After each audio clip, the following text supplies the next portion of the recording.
Donc, bonsoir, mesdames et messieurs les ministres. On voit bien que le ministre Pacom est un ancien ministre des Eaux et Forêts. Il a bien présenté la situation. On ne peut pas gagner la guerre contre les changements climatiques sans une bassin de Congo intacte. Le Gabon, à 88% forêt, doit absolument maintenir son couverture de forêt, maintenir cette absorption nette de CO2. Et nous sommes convaincus que c'est à travers une exploitation forestière durable, responsable, à travers un partenariat entre le public et le secteur privé qu'on va pouvoir faire cela. Aujourd'hui, 100% de notre bois est transformé au Gabon, mais pour l'instant, la plupart transformés au premier niveau de transformation. Et dans nos analyses économiques, on est convaincu que si le Gabon n'a pas un modèle économique, un business plan pour préserver nos propres forêts, inévitablement, nos forêts vont suivre le même trajet que les forêts un peu partout dans le monde.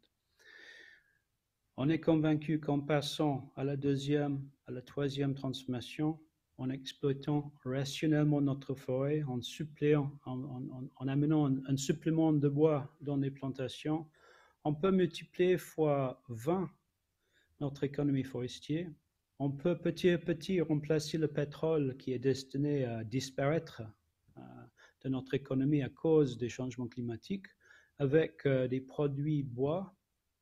On sait que nos produits bois doivent être légaux, doivent être exploités durablement, doivent être positifs pour le climat, doivent être positifs pour la biodiversité et doivent être exploités d'une façon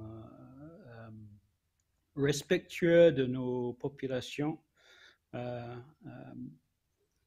Et si on peut faire ça avec des sociétés forestières privées, des sociétés de transformation de bois, on peut préserver la forêt en exploitant la forêt. Si nos bois sont certifiés, si mon ministère fait son travail pour garantir que le bois est légal et durable, on peut maintenir cette fonction d'absorption de CO2. On peut rester pas seulement carbone neutre, mais carbone positif.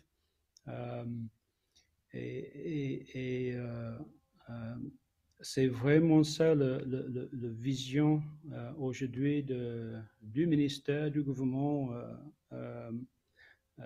du Gabon. Donc, main dans la main avec le secteur privé, il faut qu'on travaille pour préserver les forêts du bassin de l'Ogooué. Et peut-être à travers ce modèle, on peut inspirer également les autres pays du bassin de Congo de préserver cette forêt qui est critique pour l'homme. Donc, merci pour votre intérêt.